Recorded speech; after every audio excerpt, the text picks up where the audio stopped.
Okay, good afternoon, everyone, and thank you for joining us for this session of the Connecticut Affordable Housing Conference.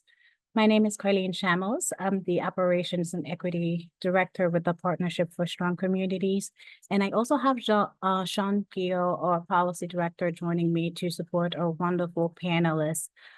This year's CAHC is here for housing. It is our opportunity to convene, collaborate, and drive meaningful change to improve and expand housing affordability, creation, choice, and stability across our state.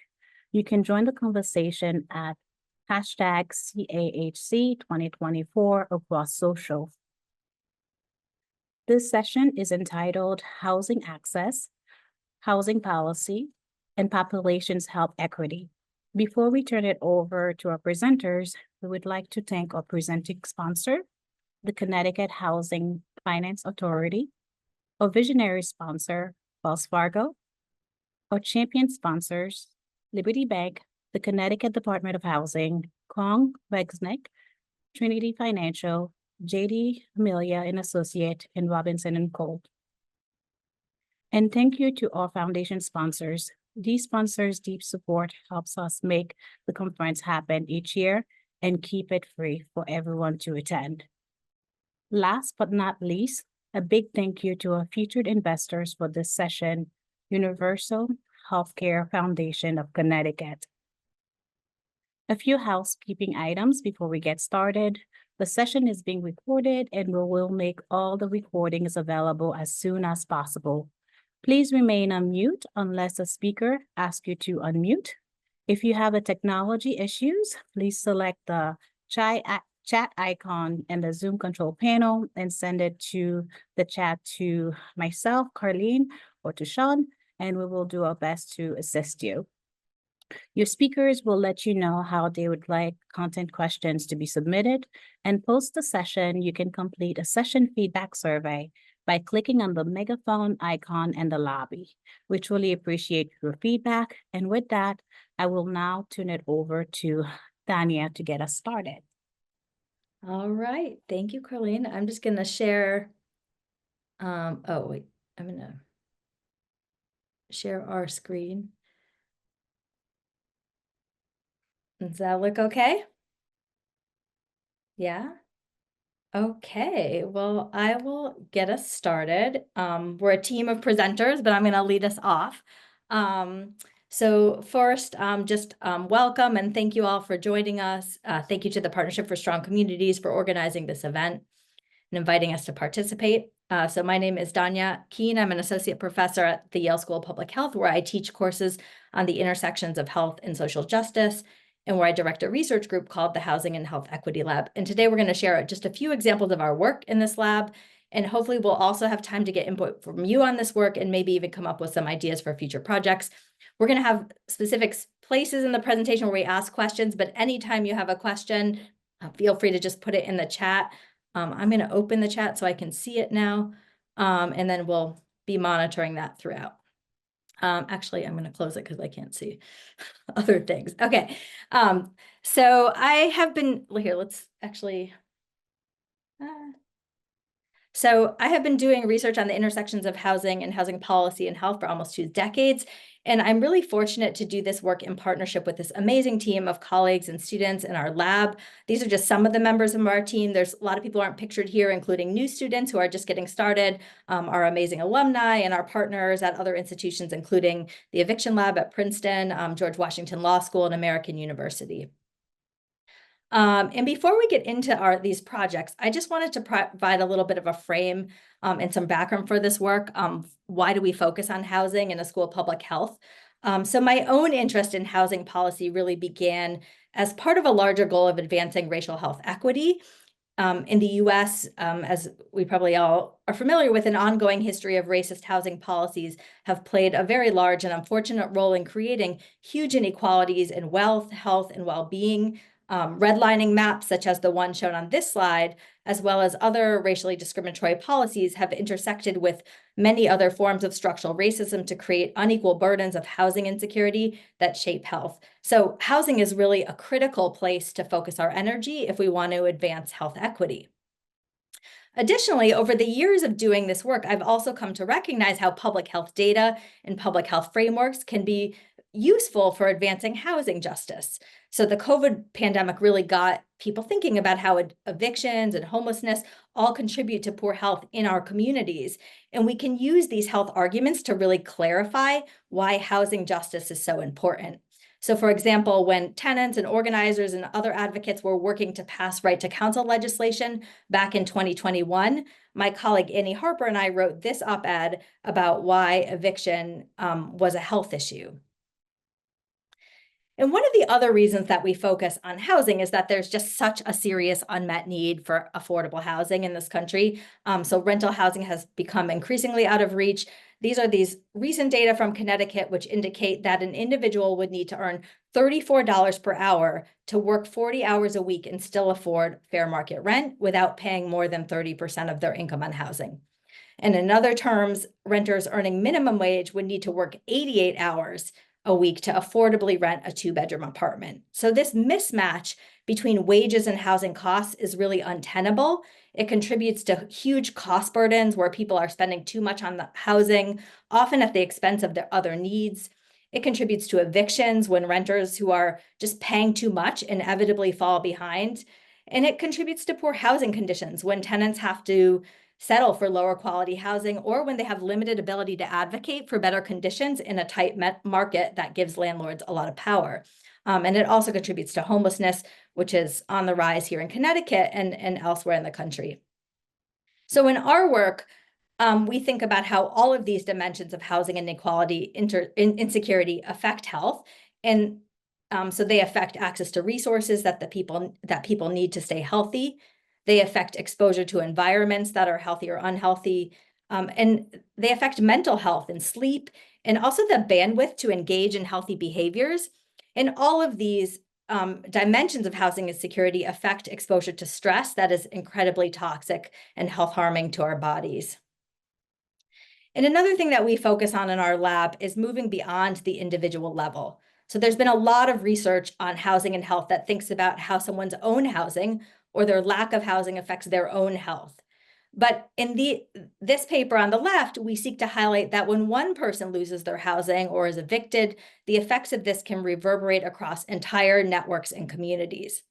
For example, higher rates of eviction can strain community resources.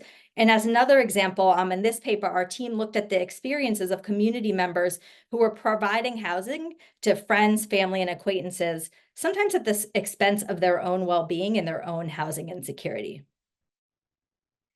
So for the rest of this presentation, we're going to just share a little bit about 3 specific projects that our lab is working on. So first, Whitney and Penn are going to talk about Project Reside, which focuses on federal rental subsidies, such as vouchers and public housing. And in this project, we think about how the current unmet need for these subsidies may contribute to poor health outcomes.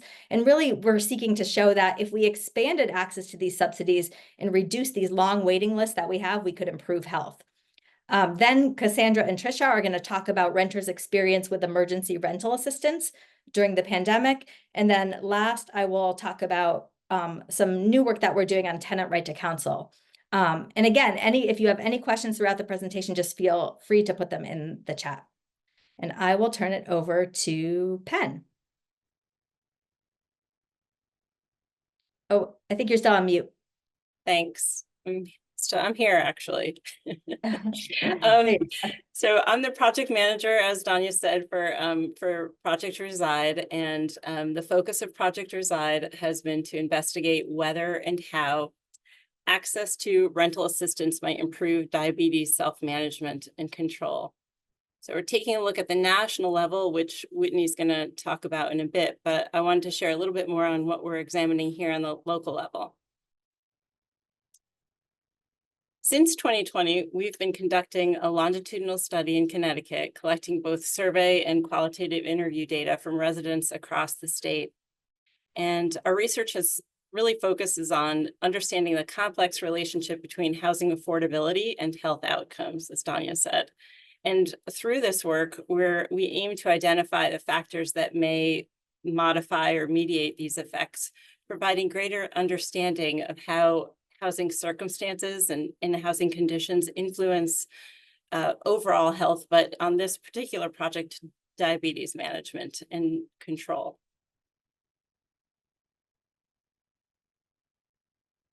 The mental and emotional toll of housing affordability and insecurity significantly increase stress. This stress can undermine an individual's ability to consistently engage in health promoting behaviors like medication management and regular exercise, which are important aspects of diabetes self-management. Relatedly, research has shown that chronic stress leads to elevated cortisol levels, which can in turn contribute to insulin resistance and worsen blood sugar management.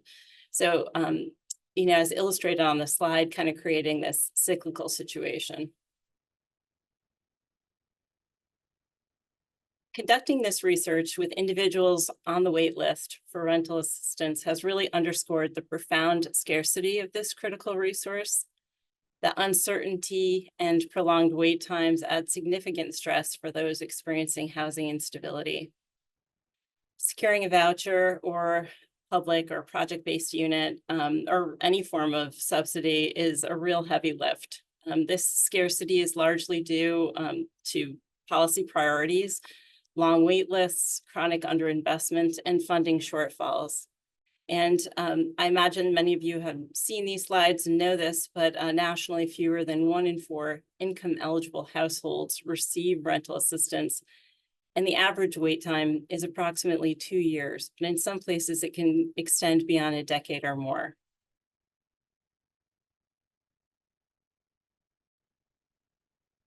And so our study, Project Reside, is investigating how people's health is impacted by rental assistance by comparing those individuals who are on these existing wait lists to those who are already receiving the rental assistance. And so in addition to the Connecticut focus portion of the study, one way that we've compared these two groups is through national government records. And we've linked anonymized HUD records to surveys that folks are receiving on health. And from that, we're able to compare the health of those who have rental assistance at the time that they completed the survey to those that would go on to receive rental assistance in 2 years, which again is the average wait time that people are on a wait list.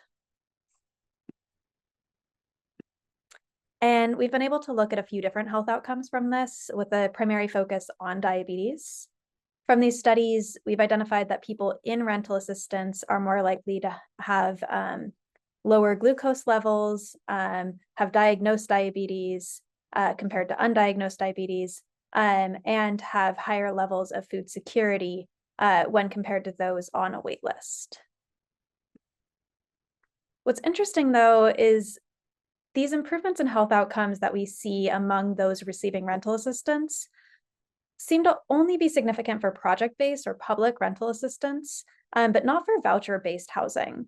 And this is true for these 3 papers that I just mentioned, but it's also true for a number of health conditions that other researchers have investigated, including general health and psychological distress. As Eva Rosen mentioned earlier in our keynote, it's believed that vouchers, also known as Section 8, might provide participants with increased choice in where to live and change the neighborhood demographic that people have access to. However, these findings here give us pause on understanding that does increased choice mean better health? And perhaps not necessarily. And so we're curious in all of your thoughts. As people coming to this conference, you're likely investing in improving access to affordable housing.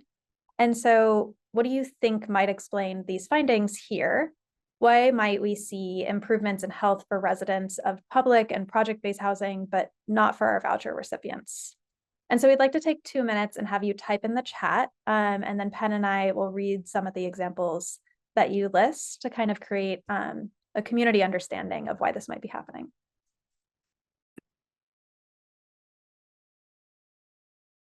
Yeah, thank you so much. I'm seeing, and feel free to continue typing as I read some of these off, but I'm seeing some themes echoed here of having a community base might be more prevalent in project-based housing compared to voucher-based housing. So you might have people who kind of are on the same playing field as you. I'm also seeing perhaps that project-based housing has an overall improved quality compared to voucher-based housing, which is possible. And I think we did do one study not using national data that found that there were improvements when people got off of the wait list. Centrally located, so where you are in your neighborhood really matters, as we know from other place-based research. And then I'm also seeing ideas around perhaps voucher recipients move more frequently, causing disruptions in their day-to-day of where they're living, which we have also seen plenty of data showing that moving can be a really stressful event. And any of us that have moved in this chat can also probably feel that same sentiment.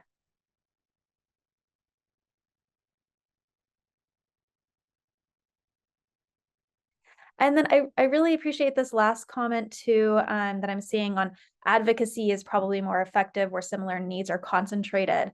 And I know I've heard echoings from both our participants and from people working with housing authorities that you can come to these meetings and all advocate for something to come together. You have more of kind of a built-in almost tenants union. Whereas if you're renting from a private landlord, that might be a different dynamic. Yeah, and I also really like what Virginia just added, where project-based housing is often better cared for than housing supported by vouchers. And I from what my experience, I agree, Virginia. Yeah. Well, thanks Thank so you. much. Yeah, thank you so much for these thoughts. They're echoing a lot of the conversations that we've been having, but it's great to hear from so many housing experts in this field. And with that, I think we'll pass it off to our second portion for Cassandra and Tricia. Okay, well, hello everyone. My name is Cassandra, and I'll be presenting with Tricia on our lab's work related to pandemic-era eviction prevention policies. If anybody has any questions as we go through this section, please feel free to put them in the chat and we'll answer them at the end of the section.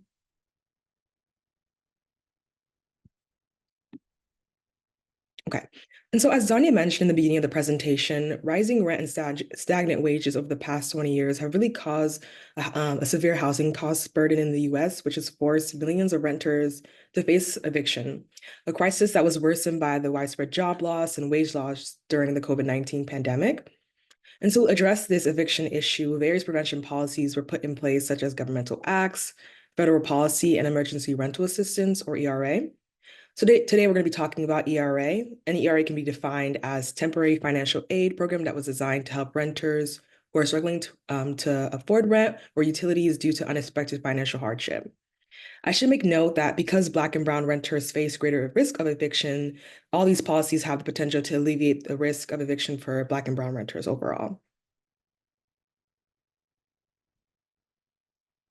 And so the data that we're presenting today comes from a larger study with an overall objective to estimate the effects of eviction and eviction prevention policy on all cause specific and age specific adult mortality, as well as analyzing racial and ethnic and gender differences in these outcomes and exploring processes during these effects.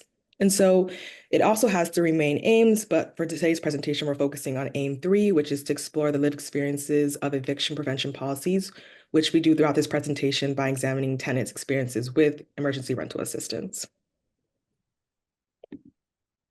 Okay, thank you, Cassandra. As mentioned in the intro, my name is Tricia Lewis. I'm an assistant professor of health sciences at Sacred Heart University in Bridgeport, and I've been connecting with this lab for the last 3 years. So as Cassandra mentioned, the third aim of this project utilized qualitative data. So instead of using numbers or statistics, we're relying on interviews, looking at people's experiences. So we've we come to the conclusion that we can't understand the impact of policies without talking to renters themselves, people who are experiencing getting behind on rent, experiencing evictions, and what the policies were able to do for them. So we interviewed participants in 2 sites in Bridgeport, Connecticut, Columbus, Ohio. We interviewed altogether 56 renters.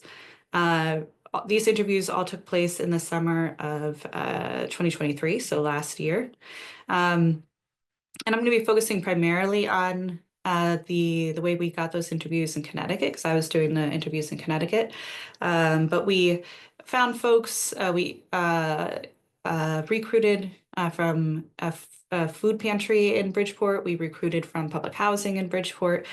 Some networks I already had through my community partners in housing in Bridgeport. So we spoke to people who are both in private sector housing and in public housing in Bridgeport. And as we go through some of our results, feel free to put any questions in the chat, and we'll try and answer them either through the chat or take some time afterwards to address them. So while most of our renters in our sample had a history already of housing insecurity, we're talking about people who are accessing affordable housing. The pandemic definitely exacerbated some of the underlying inequalities we already see in housing access.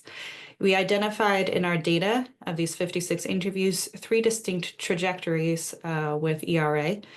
So as the economic fallout from the pandemic meant many individuals fell behind on their rent, fell behind on other bills, ERA was there in theory to be able to help folks catch up again. And for some renters, this is exactly what happened. It fixed a temporary need that they had to weather this economic crisis. So that's our first trajectory, that we found folks who really just needed a helping hand in a moment in time and were able to remain stably housed.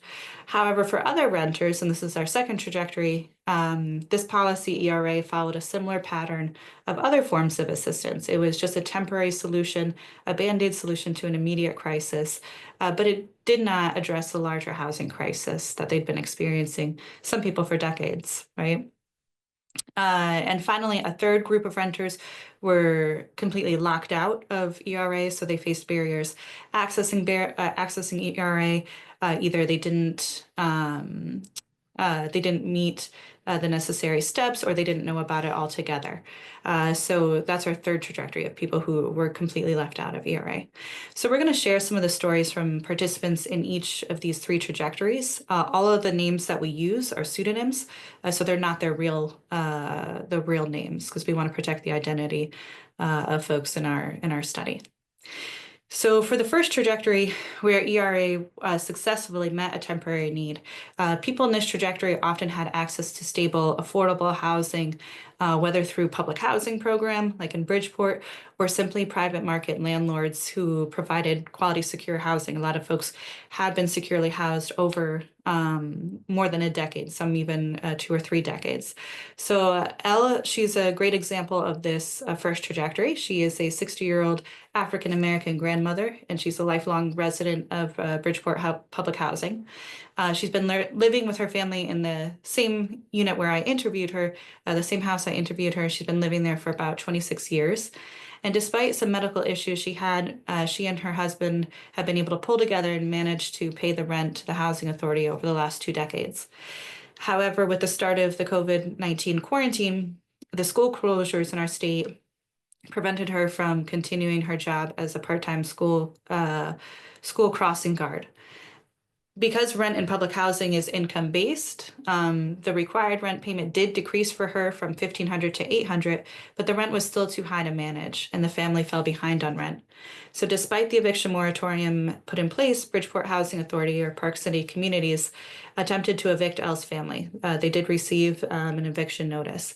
She mentioned that she said, "I got behind on rent when COVID hit back in 2020. That's when I started falling behind.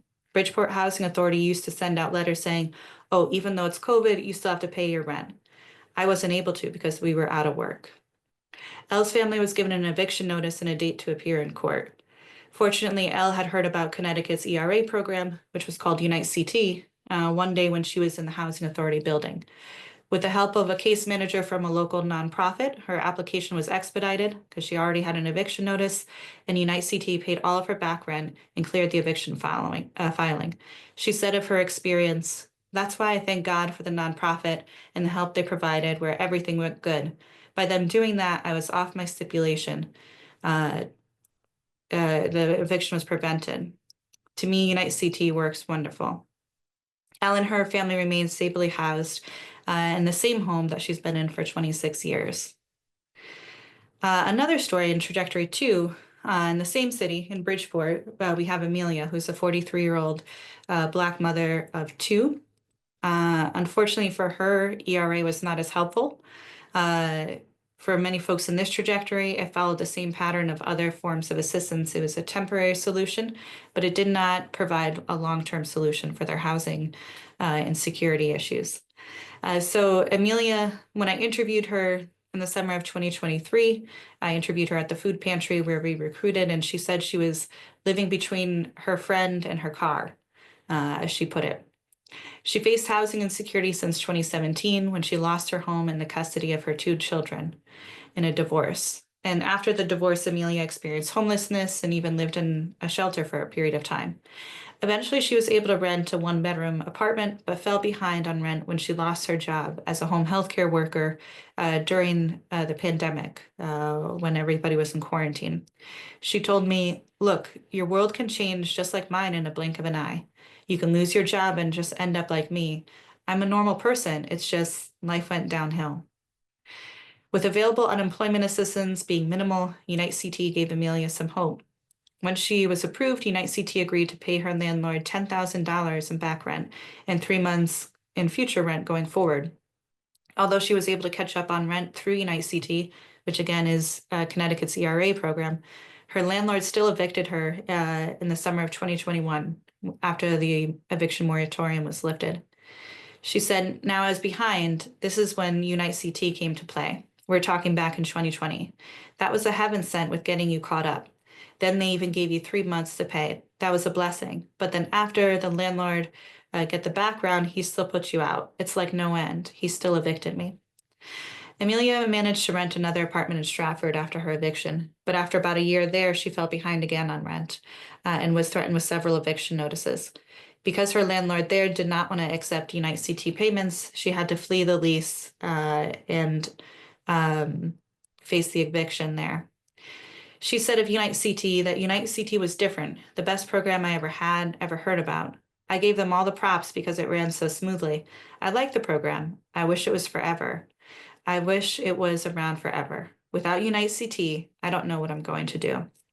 For Amelia, Unite CT was a godsend, but it just didn't last long enough. She's currently living with a friend, but considers herself, as she said, kind of homeless, as she doesn't feel stable and is in someone else's home. I'm going to ask Cassandra to do the next trajectory. Sure, thank you. So finally, for many renters, they were locked out of receiving ERA funding altogether. The third trajectory is composed of renters who did not qualify for or were unaware of the program overall. Since some common stories include those of recently arrived immigrants with limited English capabilities, renters with informal leases or living with family members, and those working in informal economy without proof of income. These most vulnerable renters were unable to access ERA funds and were left to weather the housing crisis without social assistance. I should note that all the male identifying participants in our sample fell within this trajectory. So today I will highlight the story of Zane to illustrate this trajectory. Zane is a 69-year-old LGBTQ+ man of mixed African-American, white, and Indian descent living in Columbus, Ohio, who retired in 1989 and relies on his pension for income. He used to pay rent comfortably until a house fire in May of 2022 forced him to leave his longtime home. Around the same time, his car was repossessed and he canceled his car insurance without realizing it was bundled with his rental insurance. He lost many belongings in the fire and now only has his clothes and medicine. After the incident, he used emergency funds and his savings to stay in a hotel for about a month.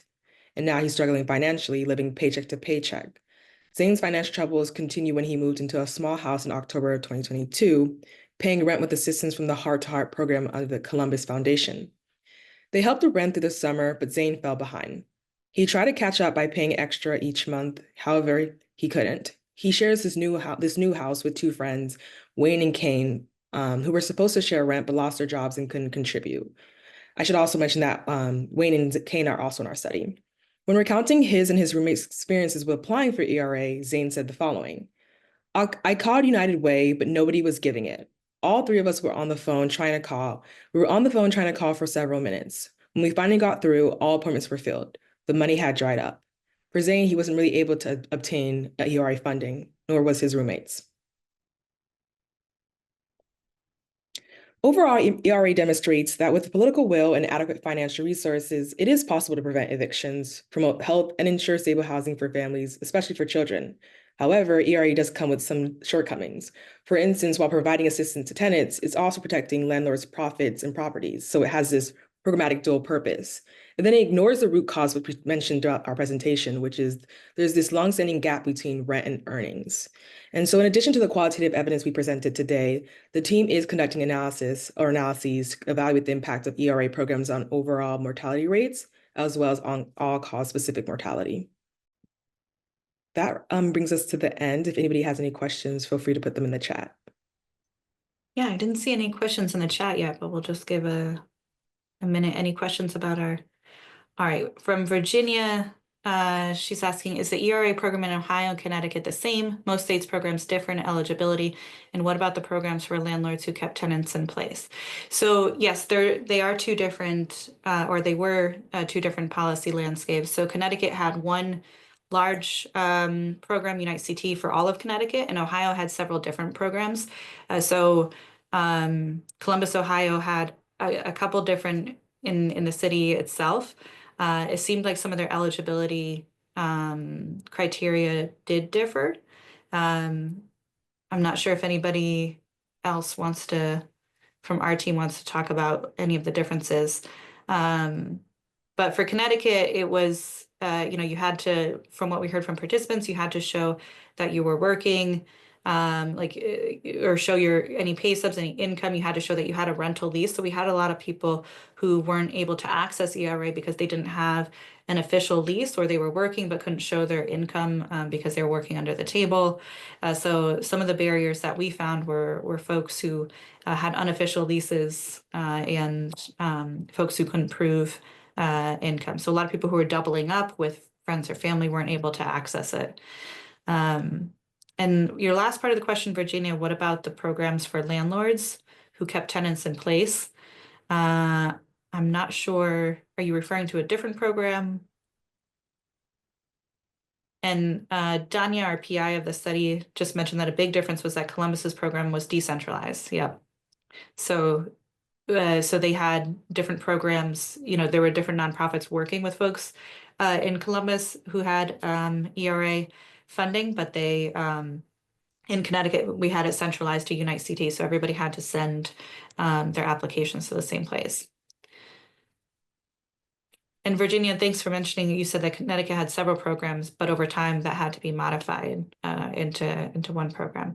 I know in Bridgeport, we had several nonprofits who were working with and helping people fill out their applications to Unite CT as well. And Matthew is asking, or said Unite CT also allowed rental terms, forms, accepted income proof for those who did not have income from traditional sources, and zero income attestation with no income. Well, thanks for clarifying that, Matthew. I'm just speaking from the experiences of our tenants. Unfortunately, some people who said they were unable to show their income felt like that was a barrier for them. So maybe some different messaging. And this was also something that changed over the course of programs nationally. And initially, there were many programs nationally had more stringent requirements for proof of, whether there was a COVID-related interruption in income or whether, and then over time, programs across the country shifted to more self-attestation as they realized that people were being excluded because they couldn't prove their need, or the paperwork was too much. I mean, another thing that a lot of programs, I think, including Connecticut, did was when a landlord would not accept the payment, then they allowed the payment to go directly to the tenant.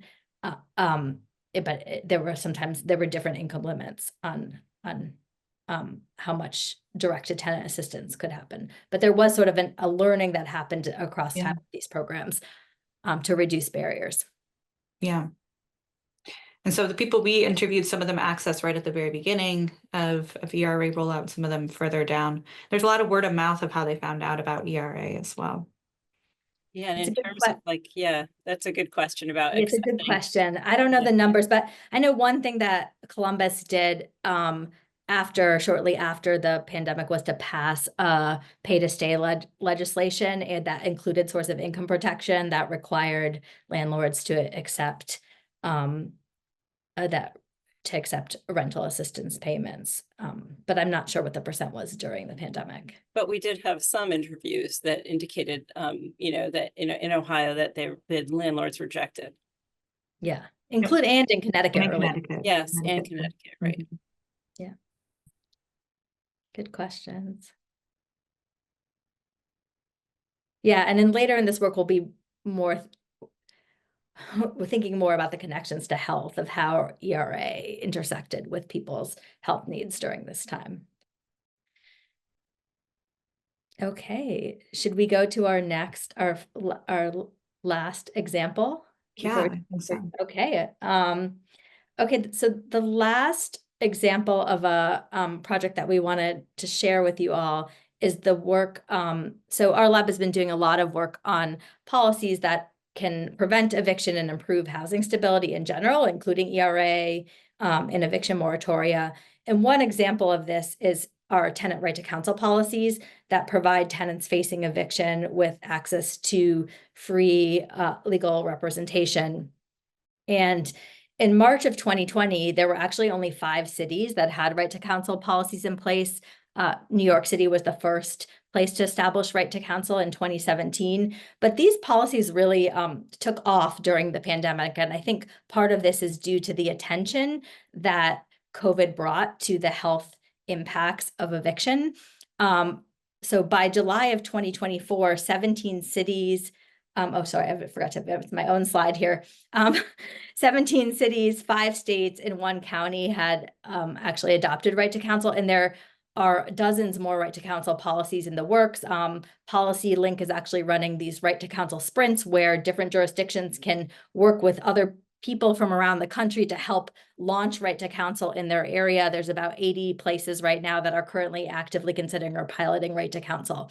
And Connecticut was actually one of the first states to pass right to counsel in 2021. And this assistance was rolled out not across the state, but in about a dozen zip codes. And it's since 2022 expanded to some more zip codes, still not statewide.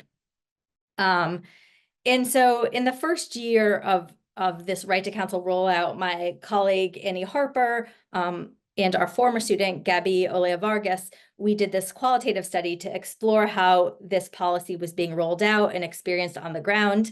And this work was commissioned and supported by the Connecticut Bar Foundation, who really felt that it was important not just to look at the numbers, but to look at what was happening on the ground with this policy. And so we spoke with actually about 100 different people, some in focus groups, some in individual interviews. This included about 60 tenants, people who had used right to counsel, people who couldn't. We spoke to about 10 different landlords around, mostly in New Haven, Hartford, maybe I think someone in Bridgeport, and lawyers and other service providers. And our full report can be found on the Eviction Help CT website. But so I'm coming at this as a public health person. And so I was, of course, interested in the ways that right to counsel could support health and improve health equity.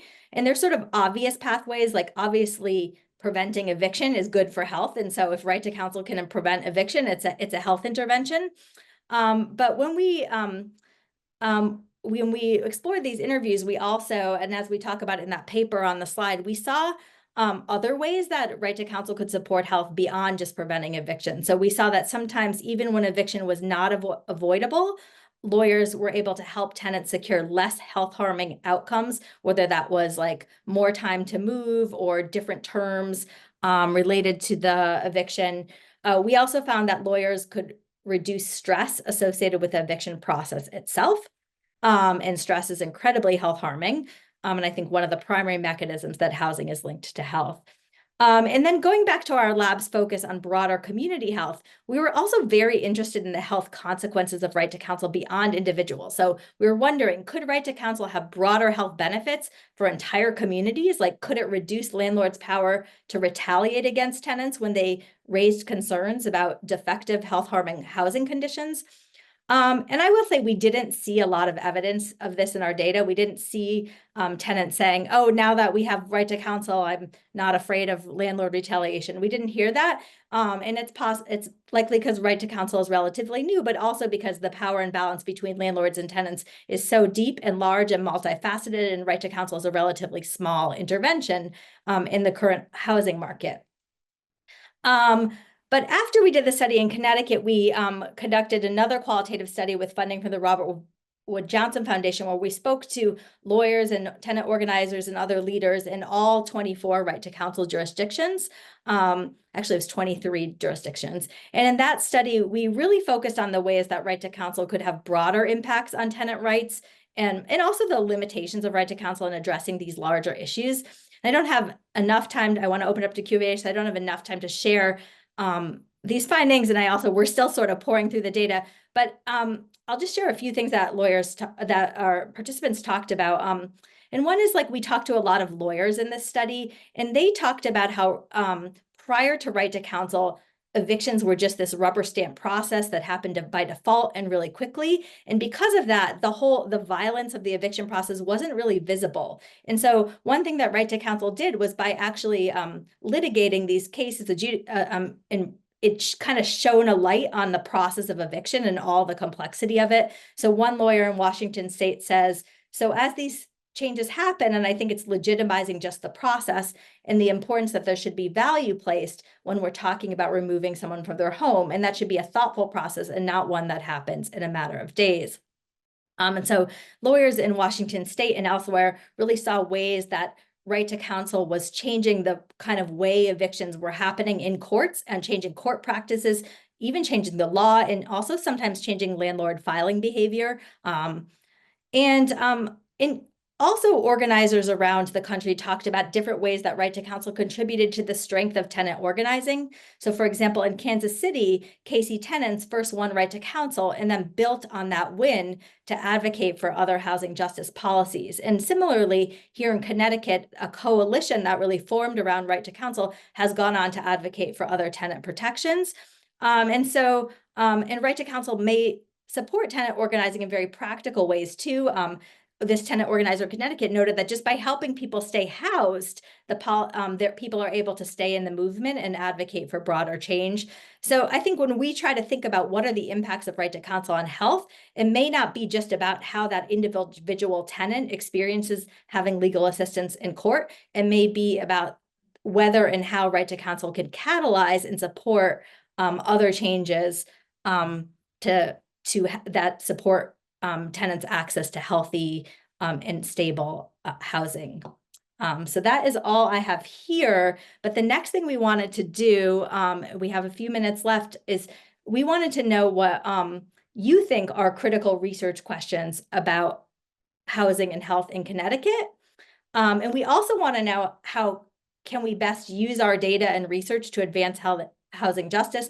We just shared a little bit about some of the projects we're working on, but how do you see that this work can really be used for good and as part of advocacy for better housing? So if we want to just take a minute to share responses in the chat, and then I think maybe after 2 minutes, we'll open it up to Q&A.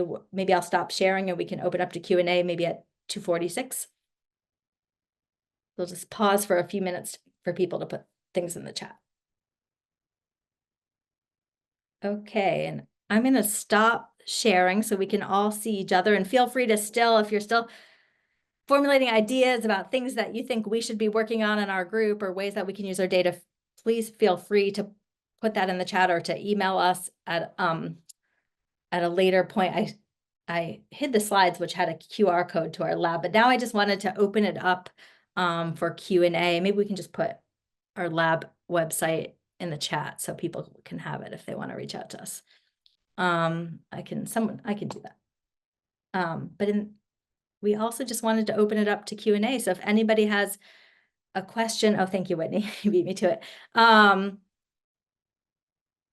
Anyone, feel free to raise your hand and we can take questions that way. Looks like we got a suggestion in the. Yeah.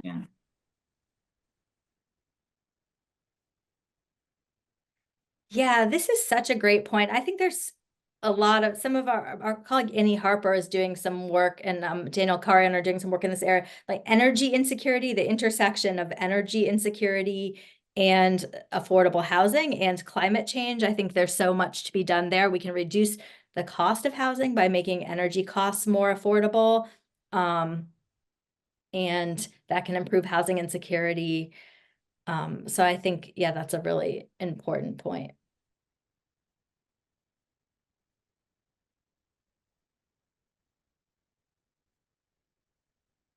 Yeah. And everyone on my team, everyone feel free to jump in to answer, co-presenters. Yeah, I was just thinking in our ERA study that we had a few folks who didn't fall behind on rent, but fell behind on electric bills over the time, and Access Unite CT for those funds as well. So we had a few folks who fell behind there.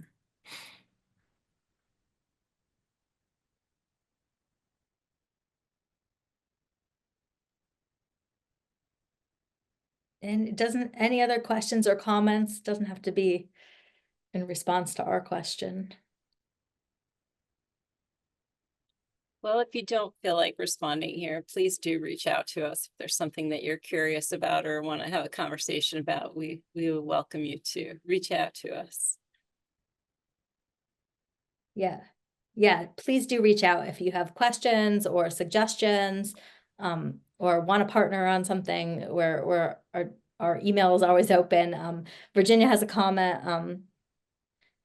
Yeah, and the intersection of medical equipment and energy costs. Yeah, that is a really good question.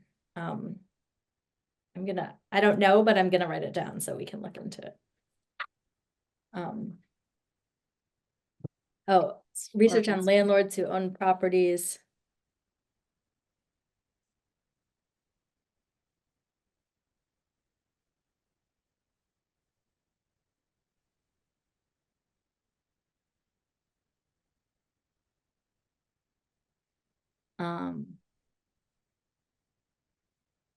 Yeah, holding landlords accountable. And it's true that the RA program did not assist with that.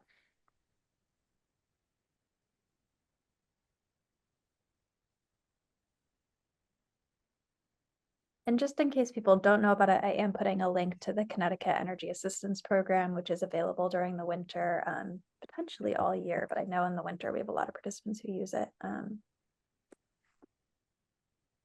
Yeah, and I know on the holding landlords accountable, that there's now an increase in the amount of fines that can be charged, right? The state is now allowing for a higher, for $2,000 up to $2,000 a day fines for landlords who are violating, have housing code issues, which is really important because previously the larger landlords are able to just pay the fines and not like just absorb the fines as part of their budget and not address the conditions. But kind of piggybacking on what we were saying earlier about like vouchers and why they're not, as supportive of health is one of those things. People who have vouchers and have secured a place are sometimes, nervous about calling out that landlord because there's not necessarily a place for them to move to, or that's where they have their community. So other thing to think about. Yeah, we spoke to a lot of tenants who have vouchers who were really, did not want to speak out against really severe defective housing conditions that they were dealing with, that because they were worried that they had nowhere else, because there is nowhere else to go because the market is so tight. They were worried about eviction. And I think someone mentioned in the chat the advocacy that's available to public housing tenants. In contrast, I serve on the Board of Commissioners for the New Haven Housing Authority, and we've had tenants come to our meetings when something's not working and that come in large numbers and complain, and there's a body to complain to, and who is tries to be responsive. So yeah, I think those are important issues. Okay, so we are going to wrap up this session because we are out of time, but please do reach out to us if you have other questions or comments along the way. So thank you all for joining. Thank you.